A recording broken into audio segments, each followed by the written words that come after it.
What is good, y'all? It's your G Game, man. It's your boy SmooveGotGame back with another Pittsburgh Pirate video, baby. Today we have a very crucial series and actually set of series here where we're facing a team in the National League that you're gonna have to get through if you want to make it to the championship, the Los Angeles Dodgers. We have 7 games against them here in the next week. 3-game set and a 4-game set. The first 3 are going to be at home for us, so we're going to be focusing in on those 2 key series to see and test how good this team really is, see how much of a contender we are, and if we can hang with some of the big dogs in the NL. And getting us set for that is Jackson Wolf coming onto the mound here, having a great job in his spot starts here for several injuries that we've had over the course of the season, but mainly Johan Oviedo. And he's done very good in his limited time here. But today we're focusing more so, at least on a player lock standpoint, on Brian Hayes. Great third baseman defensively. Has seen his offensive numbers dip here a little bit. So we wanted to spotlight him as he's been on a little cold streak here. As we try to get through game 1 here against the Dodgers. That's going to be a chopper thrown out. You can see we're already down 6-0 now, 8-1 here in the 5th. As Jackson did not have a very good start here today.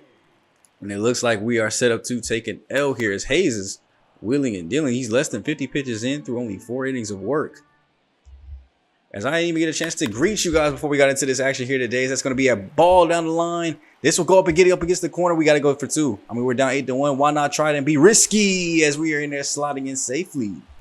But how you guys doing today, man? I hope you guys are living greatly. Hope you guys are enjoying the content and all the stuff on the channel here today. Remember, we are posting these videos Monday, Wednesdays, Fridays at 4 p.m. Eastern time. So if you guys want more franchise and sports content or just content and gaming in general, make sure you guys subscribe if you're brand new, like the video to show that support and share it out with more people. And comment down below what you guys think of this team. Do you guys think that we are actually ready to make a run at a World Series ring? Are we going to be a team that just kind of scrapes into the postseason? Or do we actually have a second half fall off and miss the postseason? Let me know down below if you guys think that we have that kind of fall off in us. It does kind of worry me. Your team is kind of up and down. The bullpen is up and down. You know, star rotation can be off and inconsistent at times. And then batting, we got blunders like this. Lined into a double play because Hayes was stealing. And here we go to the bottom of the 9th. 2 outs. He's left the last man standing as Reynolds hit a home run to make it 8-3. But he will have a 3-1 count here with Rob Key in the on-deck circle. Ooh, that curveball was almost beautiful. Colin trying to get us back into this game. Trying to get us right back hype if possible. And we watch that 4-seamer thigh high. And we're going to leave out of here with an L, man. The Dodgers go ahead and hand us the first L, reminding us that we might not just be ready yet. As Jackson, 2 outs? He only was able to get 2 outs, gave up 5 hits, 6 earned runs. I mean, the offense didn't play great either, but 5 hits, 3 runs. We'll take it off of 2 homers.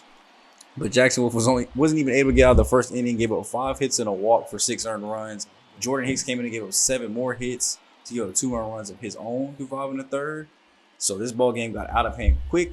Let's go ahead and change strides to a different pitcher that hopefully has had a string of bad outings can be back on again. Jared Jones, his inconsistency might play into our hands today as he is due for a good start. You see the 4.46 ERA is not too good, but the 20% strikeout rate is. So we're actually going to player lock on him today. Let's see if we're going to get a good start in with one of our best as far as stamina work, as he's been one of our only starters that's consistently able to go triple digits with his pitches and actually get deep into ball games, even when he's out there getting rattled. So he's going to face off against this tough Dodgers lineup. As you can see down below, Max Muncy had 5 RBIs in that win against us. Thank you for that first strikeout of the game there. Gavin Lux batting second for them as he will pop this one skied up. And I'd say Jared Jones, honestly, when he's on, I'd look at him as an ace. I mean, he's got great strikeout stuff. He's always getting a lot of strikeouts. He goes deep into ball games, which is what you want out of your ace. Be able to just eat up innings too. But when he's off, he plays much like as that's an automatic double for Mookie Betts. I don't even want to say he's not as bad as what you would think a 5 would consistently be. He's probably like a 4 or 3 guy in the rotation when he's off. Now, of course, unless he's just really off, but everybody's gonna have that 1 or 2 off games. But he's about a 1 to 3 starter type of guy. Now, right now we have him at the 4 spot, obviously, because we went and got Nestor. Mitch is still playing great, and Paul actually plays better than him. Actually, we have him at the 5 because Johan Oviedo was playing better than him too when he was up here. As that ball is going to the corner, it'll be gloved in foul territory. Now he gets through the first inning cleanly here, but I would love a day where our top 3 is honestly him, Paul, and maybe even a third guy that we've drafted, or just go sign another like heavy 90 overall starter. You know, maybe somebody we have to give up a draft pick off of possibly, but you know, getting that rotation strong with those three, finding a fourth guy and finding a fifth guy. That's all it kind of comes down to being successful here with a good rotation, at least having a good top three. Get me a good bullpen behind it. The bats are ready. Now, of course, we might have to fill in some spots depending on how long we can keep this window open, because we do have kind of like Pete and Anthony Santander on kind of rentals, as next year they will be deciding if they want to keep their player option and come back to the team next season. So this actually would be a great year to win it, just in case they decide not to come back and because they want to upgrade their free agency market. But maybe they'll decide to keep going with this team, give it one more shot here. That's going to be lined up the middle for a base hit. So we're going to go ahead and jump back into the game. Stop talking future and potential, as Gavin Lux is coming up with runners at first and second. And a great RBI chance here for the Dodgers to go ahead and make this lead shrink a little bit. As you guys probably didn't even notice, we're up 3-0 right now. We're giving our guy a lead, and now we can pitch comfy against one of the best lineups in baseball. The 3-1. Lines it. Left field. We'll glove it. Right field. We'll glove that one. And Santander brings that one in. And because there's no speed at second base, they hold up too. So no even move up on that sac fly there. Mookie Betts will come up with the same exact situation. This time he puts it on the ground where O'Neal can grab it. And we'll get out of the inning cleanly. It's 3 innings of shutout ball so far. We'll have to see how long we can keep this lineup down. As Ohtani right back to Jared Jones. He'll grab this one himself. Throw that 98-mile-per-hour heat to first base. We even got Shohei Ohtani out here confused on what pitches we're throwing. That's how you know it's about to be a good outing here, as James Outman will be up next. Swinging through that sinker, basically right down the middle. So glad that he learned that fourth pitch. It's coming handy a lot of times. And there's a four-seamer right over the plate. They're getting out strikeout number 4 here in the ballgame. Pitch count is high, but it's because he's not a pitch-to-contact type of guy. As you can see, there's strikeout number 5. Not a heavy strikeout day-to-day, but he does come in and get strikeouts fairly often here. As we go to the top of the 6th, getting his 3rd straight strikeout that you guys are seeing, at least. As that's 6 now on the day. We jump to the top of the 7th. Just had to show that quick montage of strikeouts really quick. As we jump in here, still a shutout game. We're still up 3-0. Can Jerry Jones go out and get this one closed out for us, having to face the middle of the order one more time at least? If we can get Ohtani down, we might be able to survive. But that's all you can hope to do, is survive long enough that those types of hits do not affect the team. As that is a long bomb by Shohei Ohtani, his 24th of the season, and it makes this lead back to a 3-1 ball game. And we'll have to see how he bounces back after giving up a home run like that. It is late in the game. You can see we're about 90 pitches through.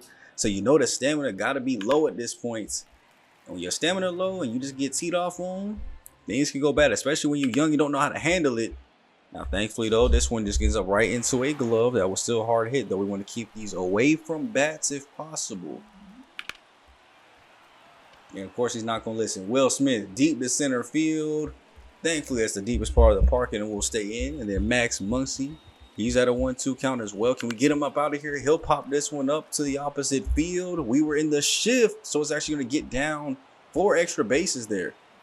A little blooped ball that would have actually been caught if we were in normal depth. That's where the shift does kind of hurt you a lot of times. That would have been caught at normal depth, but because we were shifted over, counting for him to pull it, it ended up being a double there. As now it'll be up to Teoscar Hernandez, as he is the tying run here in the 7th, and he'll swing and miss through the 4-seamer down low. And that'll do it. 7 strong innings there for my man Jared Jones. And we'll bring in Jonathan Loaiza to go ahead and come in and try to finish out this game. So, of course, we will just kind of simulate to the end, where we are celebrating a victory here at home, tying up the series with the Dodgers, showing that we can hang with them a little bit. Okay, and this was a very pitching heavy game. You know, we were able to go ahead and come out and win this one. I just wanted to look and see how it kind of finished off here in the 8th. Looks like we got a pop out, strikeout, a triple by Lux, but then we got a ground out that we needed to end it. And then the 9th here, Leclerc comes in for the last out. Outman single, fly out, chopper right for a single, and then fly. That's it. So apparently in the ninth inning, we got 2 outs and the runners at first and second, but we're able to get the win, I guess. I don't see where the extra out came into play there, but hey, we were able to go and get the save and get up out of here. 8 hits as a squad. Shout out to the 2-piece from Pete and Rob Key down there lower in the bottom of the order, getting his first home run too as well. 8th RBI on the season, and then Jared Jones obviously had the 7 Ks, 5 hits given up. Loizaga coming in for an inning of hold there, and then a nice save there to go ahead and end it out. And I wanted to look and see the pitch spread here. The slider wasn't really working too well. You see 58% on the strikeout percentage. Four-seamer was helping us out a ton here, and so was the changeup. Changeup was actually keeping a lot of people off balance, causing a lot of either swings and misses or pop-outs that we were able to take full advantage of it there in the outfield. But the slider just was not getting any chases here today. 58%, we got to do a little bit better than that. And if you look at some of the ones swung on and missed, I mean, the slider only had 1, while the changeup had 4. Four-seamer itself had 8. If you look at the strikeout totals, all 7 strikeouts were on the four-seamer. We didn't even attempt to get one on the slider, or at least couldn't get one on the slider. Only 10 sliders were swung at, and one of them being, or as far as like actual outs, it was 50%. 1 for 2 was for a hit. Chased, we only got 1 person to chase a slider. Luckily, didn't result in anything there. Although the changeup did result in a hit when it got touched for a double. That was really one that could have been avoided too as well. So I think it was a very strong game. Got to get that slider more compact and more down pat. I think one of the things that causes him to struggle is the fact that his clutch, or not clutch, but his control is actually one of his lower attributes. Despite his walks for not being pretty good, which is why he doesn't walk, his control isn't that good. So I think it causes a lot of inconsistencies in the starts. But it'll bring up somebody that is consistent. That's Nestor Cortez Jr., looking like an ace all season for us. As a lefty here, we'll go ahead and tee off against game number 3 as we are going to look at Pete Crow Armstrong showing off his left arm a little bit as he's able to gun down the runner at third. Already early in the first, we have some early game heroics on defense, and of course it led to runs being scored anyways. It's now a 3-2 ball game here early. It looks like both pitching staffs taking the rest here. As I just talked about how consistent Nestor Cortez Jr. is, we might be in the mood for one of his bad starts here today. This is going to be popped into the outfield for the final out in the second. And that's what I'm talking about right there. Home run, double, singles. Now we have our lead right back. It's 5-3 our way. And Yamamoto is on the mound there for the Dodgers as we go to pop this one the opposite way. Crow Armstrong is on his horse. That's going to get down into the little gap window out there. So that should be an easy triple here as they're going to throw it in and actually throw it to the plate to make sure it's not an inside the park home run. As that is a stand-up triple for Pete, getting only his 3rd of the season too, despite having all that speed. I mean, that's what happens when your average is so low. He's not putting the ball in play to be able to get some of these triples. And it puts us in a great position here to possibly extend the lead with Pete Alonso coming up to bat after the walk. And this will be popped into the outfield for a base hit. We're going to go ahead and come around to score, keeping runners at first and second, and giving us a 6-3 lead now here in the 4th inning. As we jump up to the 8th, both sides have scored again, and it's 7-4 now. We've got a fly ball here shallow as Pete's going to come in, and they're going to go ahead and touch that arm yet again. He did not learn his lesson the first time. The button prompts are there. The throw is got him at third base.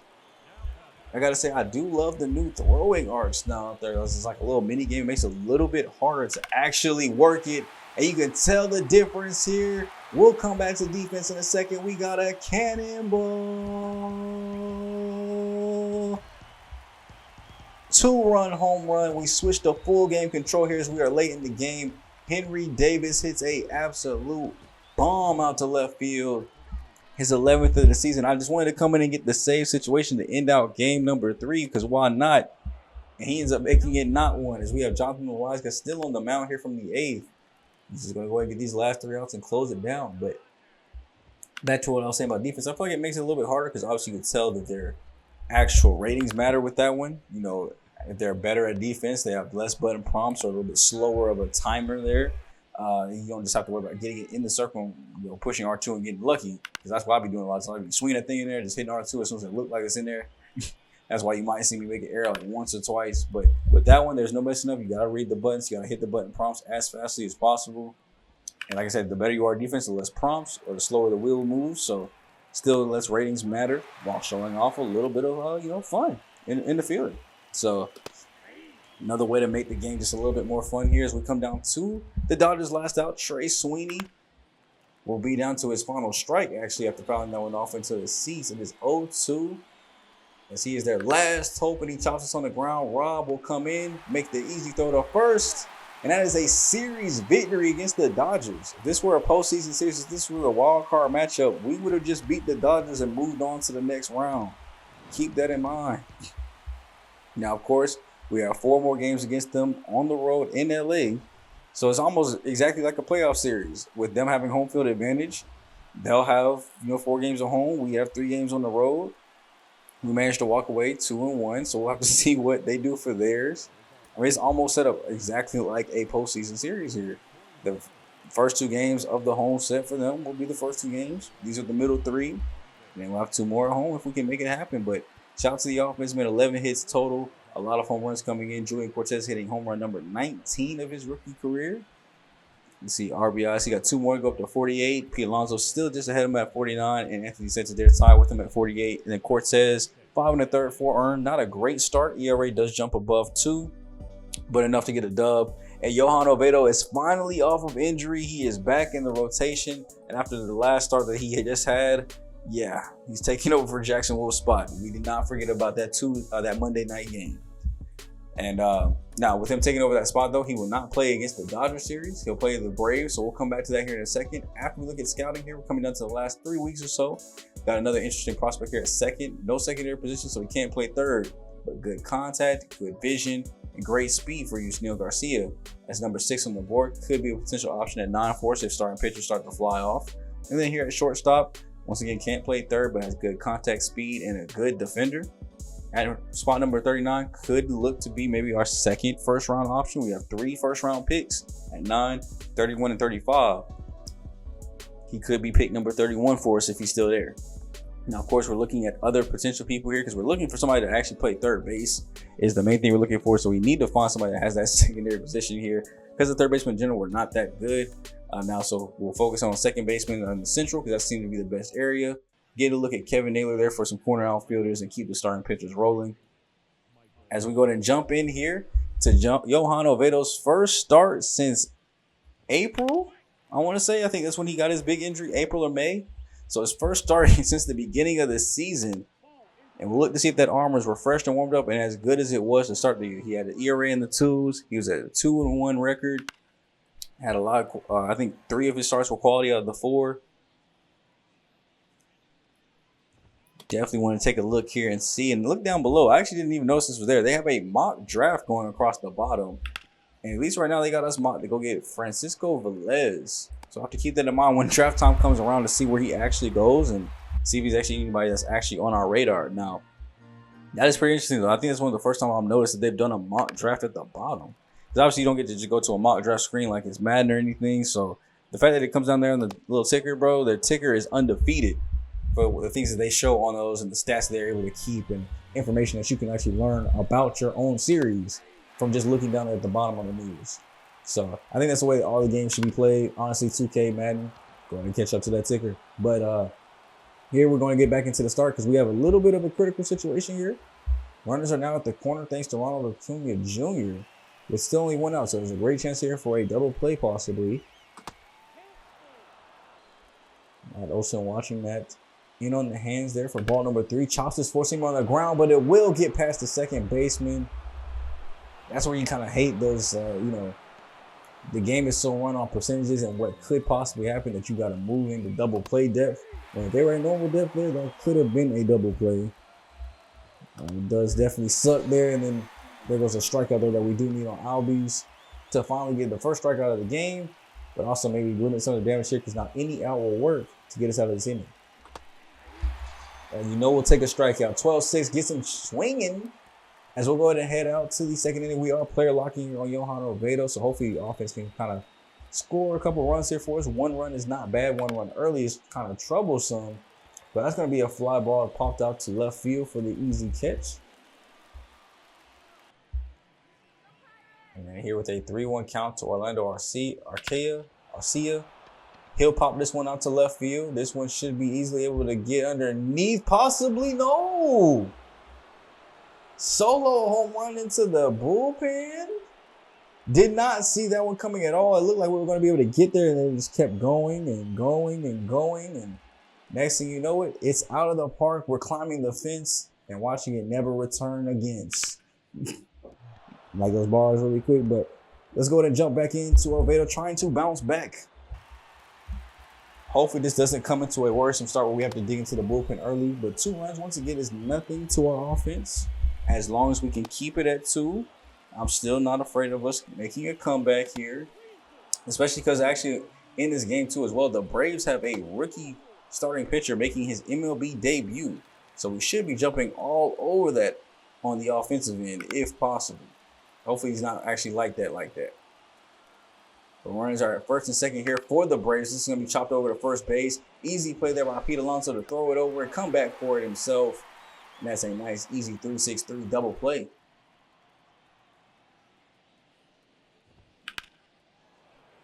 And now we can finally see if Oviedo will finally calm down here for once, as we've had 1 run scored in each of the first 2 innings. Here in the third, we do at least started out with a pop-up, which is kind of typical to how the other innings started. And then there's a hit down the line too, because the shift was on. That's a long run there for Brian Reynolds, it looks like. So that should be an easy double. As once again, the shift playing into our deficit here, as it actually leads them to go ahead and get the runner to second. And then that wild pitch moves him on over to third base, because that throw was nowhere close. I don't know what Davis is doing right now. Henry over there missing balls. But we'll go ahead and take the walk here on Ozzy Albies to go ahead and just get him over there, get a double play possibility here for Austin Riley. You know, we do have that sinker here in the back pocket if we need to throw it. Instead, we throw the 12-6, and that ball is going from 12 to 6 o'clock out of the park, as it is gone. A 3-run home run there. I cannot, but that's why I hate throwing that 12-6, but I'm telling you, it's a home run magnet, even against the computer. Austin Riley hits home run number 19 of the season, and it's a 5-0 ball game now for the Braves. So we finally get a strikeout there, and then Orlando Arcia, who's coming off his solo home run from the last at-bat. And his first pitch here, he pulls this one down the corner line. This ball is going to be gone as well. 2 home runs in the game, showing and flashing his power skills, as he's still not even at double digits on the season, but he might be when this day is done if we leave him in. So got to make the switch here. And look, the guy that he replaced, actually Jackson Wolf, will be coming in to finish this ball game up. They only score 1 more run there, but we are only able to get 3 off a couple RBIs there late. We end up making this game a 7-3 victory, or 8-4 victory, I should say. It looked like a 7-3, but 8-4 victory here for the Braves. Looking at our squad, 9 hits as a team. Good job for Brian Hayes for the 3-piece. Julian Cortez, the rookie, with a 2-piece, getting home run number 20. But bullpen held it down. It was just Johan Oviedo was not ready to jump right back into that starting lineup. ERA now above 5 after such a terrible and short outing. But it actually lead us to the Dodgers series yet again, where we win game 1, lose game 2, and come into here game 3 in the bottom of the 9th, 1 out. And runners are at first and second for Teoscar Hernandez. As we're going to jump into this game here, Jose Leclerc trying to go ahead and end this one off for us.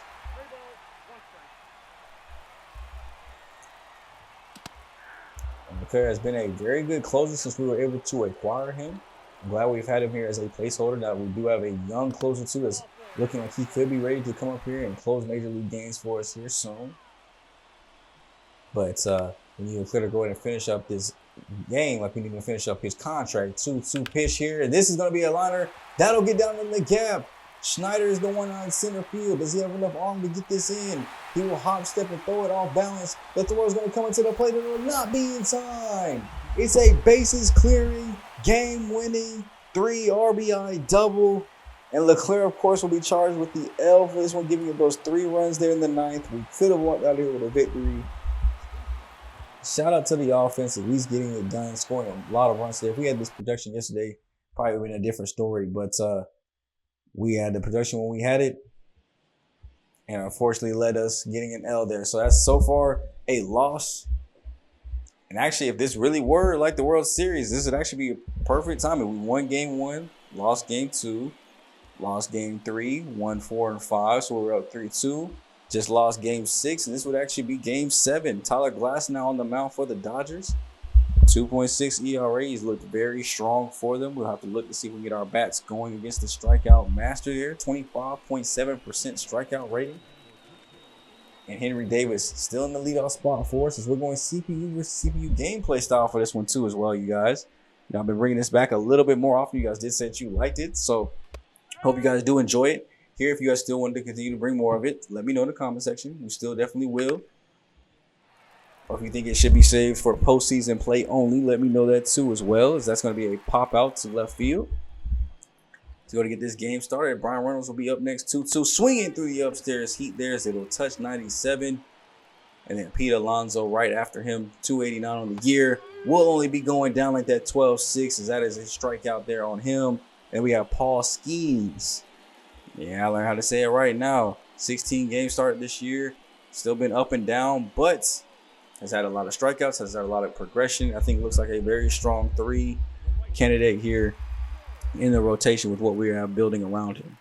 Now, of course, he'll have to face off against this tough Dodgers lineup.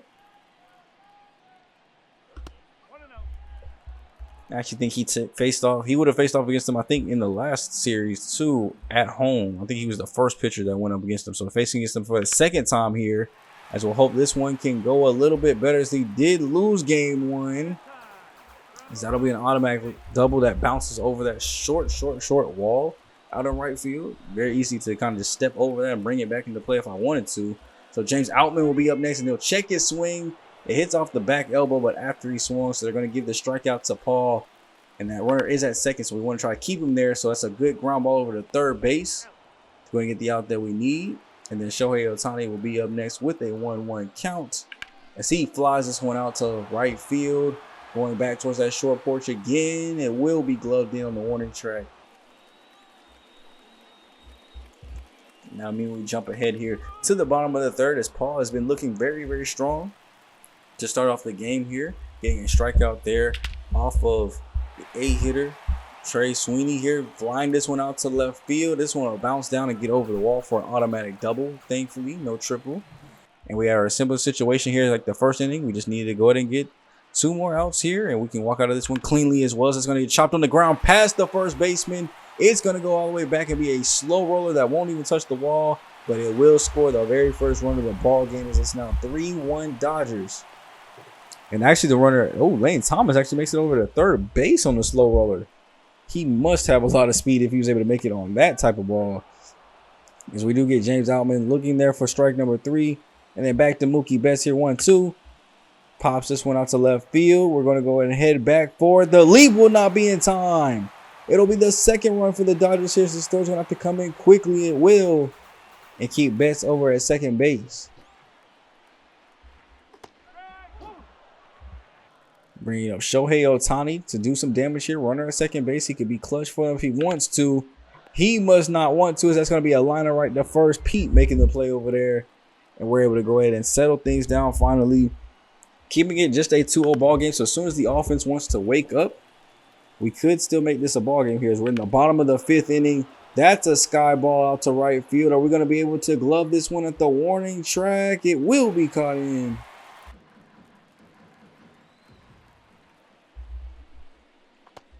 And then that's going to be strikeout number 1 here, as we're finally getting to look at our bats here. Julian Cortez swinging through that one for a strike for the second out here in the 5th, as Rob Key will be up next with a full count here. Watching that one away off the plate, we might actually finally get a scoring chance here. The runner is at first, and then we swing through the upstairs heat, and never mind. Rob Key coming back up a couple innings later here in the top of the 8th after ending that what would have been one of our very few rally chances. Tyler Glasnow is going for the complete game shutout if possible here. We're going to get a base hit down the third base line. And with 2 outs, this might even be a double, kind of a similar roller as we saw before. Throw's going to come into second base. Not in time. I think he probably even stood up for that one. I don't even think he slid.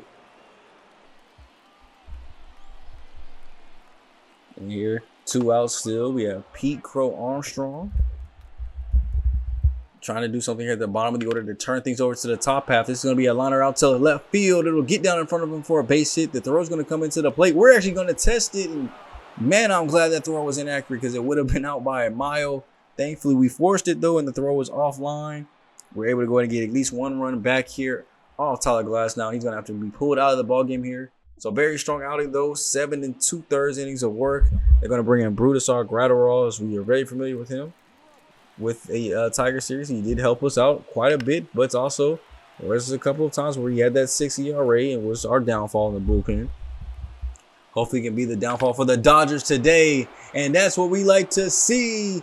Long bombs. The cannonballs are ready to fire. It's his 12th home run of this season. Henry Davis does it again. If I had to pick number 2 for the home runs that we see the most, even though he's only got 12 on the year, Henry Davis is definitely up there in the series.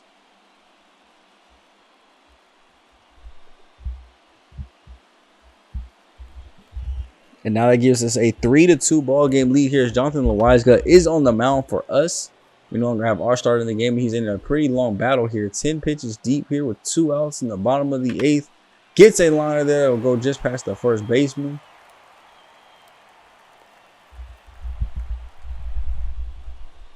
And actually prompts us to go ahead and go to our bullpen yet again. Bring in Roansy Contreras this time. 5.01 ERA. I don't know why we're bringing him in of all starters that we could possibly play right now, but he is the choice here for us, and hopefully can get us off to a decent start. Teoscar Hernandez bloops just went into center field. That one's just kind of all luck there. Nothing you can really do with that one. I mean, that's in on the hands, a bad swing, and it just works out for a hit in his favor.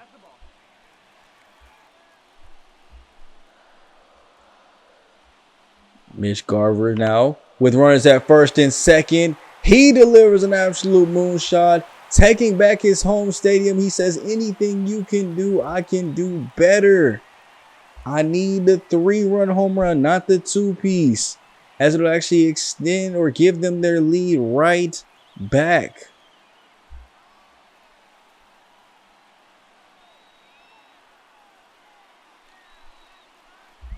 Five to 3 ball game off the bat of Mitch Garver.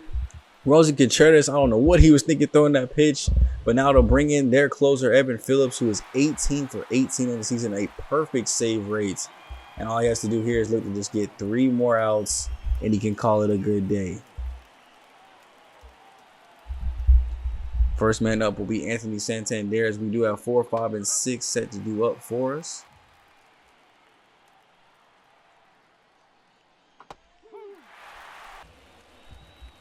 Trying to be patient here, watches the 12-6 that could have got smacked up out of here, and then gets called strike number 3 on the screw curve or sweeping curve. I'm not really sure which one it might be. It just has the S there for us, but I think they both move the same pretty much anyway. As next up will be O'Neal Cruz, looking to try to make something happen for himself. 1-2 count here. Popped up. Could be playable. Left fielder is on his horse to the warning track out in foul territory, and he'll glove it in and not just let it drop. Now leave things here to the rookie Julian Cortez. Down to his final strike as he gets froze on the cutter, and that'll be strikeout number 3 to go ahead and give the Dodgers their series, man. So, I mean, we made it competitive, though. I think this does show that we can compete with the big dogs in the division. We won the first series 2-3. We lost this one, obviously, 1-3. And I think we lost this one due to bullpen issues, too, as well. At least this game specifically more so over than anything else. But Henry Davis' 12th home run of the season is up to 34 RBIs now. Jackson Wolf came in and pitched the inning just because they gave 2 hits, low in the ERA. Paul finally under a 4 ERA this season at 3.96, so we'll take that. And we'll go ahead and check out scouting here as we're going to jump back in. Kevin Naylor, 50% scouted, dropped all the way back to 49 on the board. Still has a good contact and vision, good speed. Just the defense is going to be kind of which is okay for a left fielder. But the potential range there, B to A, looking like it could be. Looks like it'll come in kind of starting maybe around mid-50s. So, of course, we will keep eyes on that as a potential draft option for our outfield. As you can see, the starting pitchers are kind of recently wrapped up here at 95% now. You're kind of starting to see a lot of these guys moving up and down the boards pretty consistently. Now, here, before we get out of here, I do want to say that I wanted to look at these 3 here: Fred Euler, Michael Suzuki, and George Durant. Just in case we decide to go in any of these directions, we are going to fully scout these guys. So we have a second baseman, a first baseman, and an outfielder that we want to go ahead and look at. And actually, after that game too as well, I think I've finally seen enough from Roansy Contreras. The ERA is not working. I know he's got beat potential, so it hurts to have to do something like this, but it just has not worked out every time we brought him up. He's out of minor league options, so I'm going to have to designate him for assignment, or at least clear optional waivers, I guess you'd say, to go ahead and try to get him off the team and move up somebody that I think deserves it. That's Jose Hernandez. Every time I've called him up, he's called up and played great. So hopefully the lefty can be another strong arm for us in the bullpen. As after the Dodgers series, we ended up losing the series to the Cubs there too as well, 2-1. And we'll go ahead and simulate our way through the rest of June here and try to get over closer to July, as Toronto Blue Jays wind up picking up Roansy Contreras off the waivers. Now I could revoke it and withdraw the request, which I think would put him back on the account. So I'm not sure what that would do to Jose Hernandez if it moves him down and lose one of his options. So I just go ahead and let him take him. You know, he hasn't worked out for us. Maybe he'll work out in new scenery. Who knows? But we actually end up going on a 4-game losing streak here. 2 to Miami, 2 to Texas to end the video off. And now we're back even way closer to 500 at 47-44. I mean, you can see we're a half game out of the wild card standings. As far as our division, we're a game and a half behind the Cardinals, a half game behind the Brewers, a half game up on the Reds. So everybody's all still close. Even the Cubs are still in it. I think they're back by 5 of this first place team. So that'd be like 4.5 or 3.5 for us.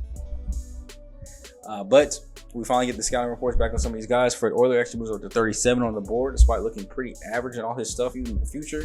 But 83 to 95 potential. Michael Suzuki here at first base looks like he'll be a hitting, honestly, a beast, hitting and defensive beast. Just won't have speed, as all that stuff is basically in the blue and green at only 18 years old. So that would be a great pickup if we could make that happen. And then George Durant here at 41st on the board. He's got good reaction and speed, good fielding. The hitting is actually going to be pretty good and average there for us. Good average vision. And the power might even be average. So, I mean, he could be a guy that hits like 15 or so home runs, 10 to 15, and has a decent average. So we do have some interesting draft picks there to keep in mind, as we are 6 days away from the draft. So you guys know what time that is. Next episode out, we have All-Star Weekend mixed in with the draft, mixed in with getting through the end of July. Yes, I know we said we're going slower, but I do want you guys to see these overall ratings here in the same video as the draft. So we will still go ahead and fly through July. And then, of course, we'll slow down back again for August, September, and October. So I hope you guys are enjoying the videos, man. Leave a like, comment, subscribe if you are on your way out. Really means the absolute world to me. I love you guys so much. It's me, your boy SGG, aka GM Smooth, aka SmooveGotGame. And I will catch you guys in the next Pittsburgh Pirates rebuild video, where it'll be time to build yet another good draft class. Let you guys know how it goes, and I'll see you guys there. Later.